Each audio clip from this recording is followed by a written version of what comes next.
Dan kenapa tidak diberikan mesej yang lebih jelas dengan tidak menjemput.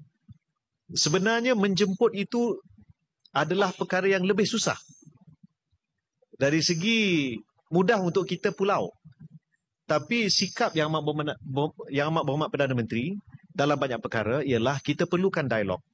Kita dah lihat juga bagaimana diunggah di PBB dalam tempoh beberapa hari ini, sikap banyak negara di dunia telah berubah. Malah dalam tempoh 24 jam yang terakhir, memang kita lihat perbincangan sangat hangat mengenai bukan sekadar gencatan senjata, tapi menghentikan perang di Gaza.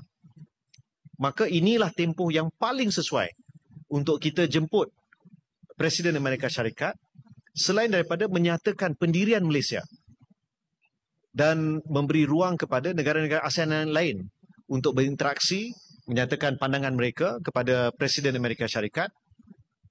Tapi Malaysia juga memainkan peranan yang penting bila sebelum ini kita pernah bincang dengan Jepun untuk membantu dalam pembangunan semula, pemulihan bumi Gaza. Jadi ini saya percaya antara beberapa perkara yang akan dibangkitkan oleh Perdana Menteri.